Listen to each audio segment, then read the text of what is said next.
thing that you could disclose in this conversation? And is there anything that is like, quote unquote, breaking news or news soon to break or something that is coming down the pipeline that you have encountered?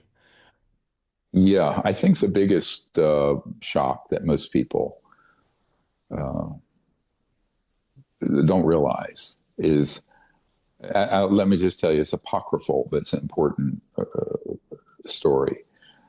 A man on our team named Goodall. James Goodall is a very famous aerospace historian. And the week that the head of the Lockheed Skunk Works was dying, is his last week before he died of cancer in 1995, Mr. Goodall called Ben Rich, and asked about this whole issue.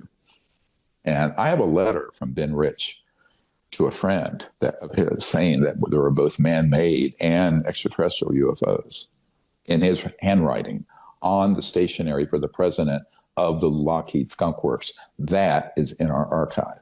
Everything's in there, my friend. Nobody reads, but it's not my fault people don't read. So I've spent 35 years and 20, $30 million to put this together. If people don't want to look at it, it's not my fault. People say, where's the evidence?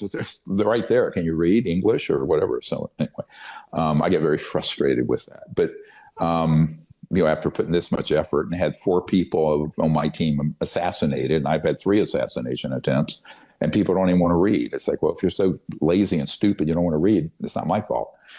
Anyway, I won't go on a spiraling rant about that anymore. But I have disclosure PTSD from doing this. At any rate, I will admit it. But the Ben Rich story is amazing because he said, look, anything you can imagine. So go look at he said, look at anything you've seen in Star Trek.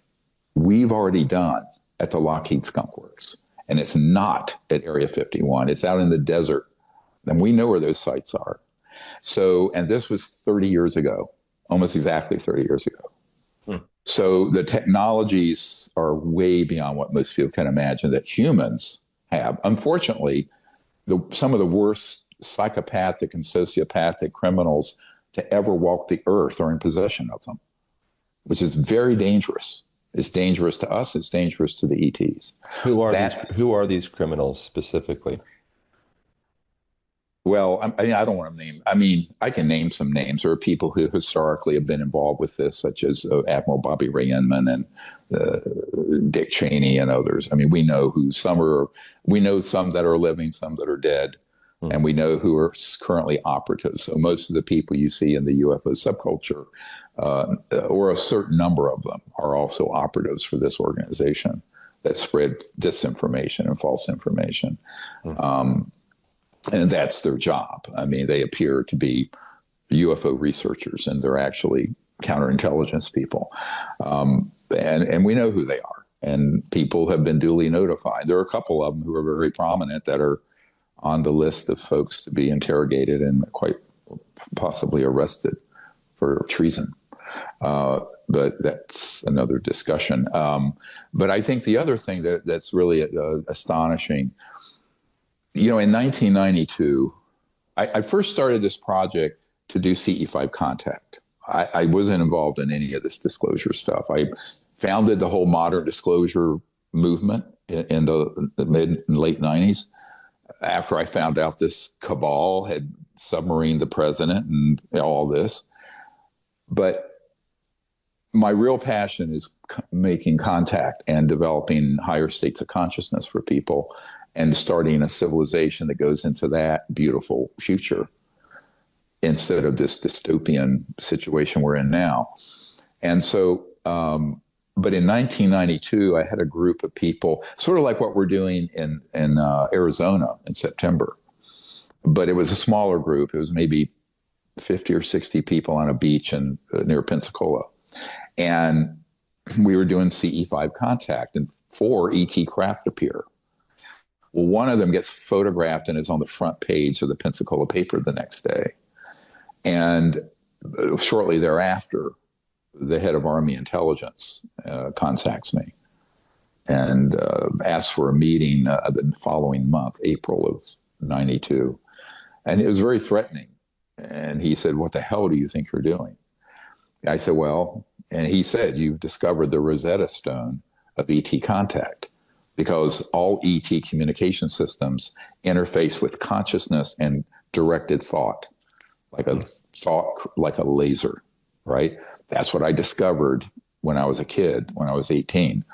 So, and then I set it up, this whole system, the whole CE5 contact app, which, people like Aaron Rodgers, he has that and has practiced that. That creates the ability to make contact. And he didn't want that. The General Stubblebine, his name was General Albert Stubblebine III.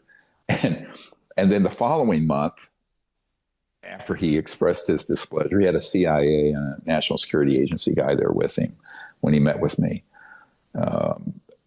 He offered me the following month $2 billion if I would stop what I was doing and join his little clique of goose-stepping fascists. And I said, "No, thanks. I'm not interested."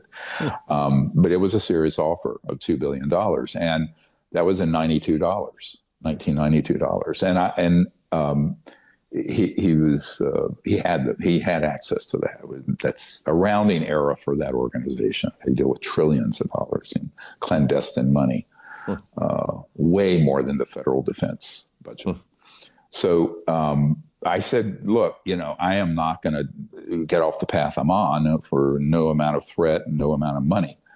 But that is how that whole started. And that's at the same time, there were what I call the white hats, the people who were in intelligence and military who wanted to see this subject resolved, right? That has grown and grown and grown. So I started out with, half a dozen whistleblowers. Now we have 750 some whistleblowers. And so it's snowballed over the last 33 years. So, but one of the things I learned in a couple years ago was that there is an operation, and this is why he wanted me to become part of his team, General Stubblebine, where they've taken the science of consciousness and weaponized it. So what they've done is that they have what are called psionic or P3 operators that will basically they are become instruments of their controllers, humans that then use these people who have been trained using drugs and various electronics to be able to, in consciousness, lock on to the guidance systems of an ET craft and kind of lure it or bring it over an area and then hit it with an electromagnetic and scalar weapon. Now, I have been at 2 facilities where that's being done actively. And so this sounds like science fiction. It isn't. It's a horrific use of very advanced technologies that are interfaces between electromagnetics and consciousness and thought. And that is the new frontier in science, right?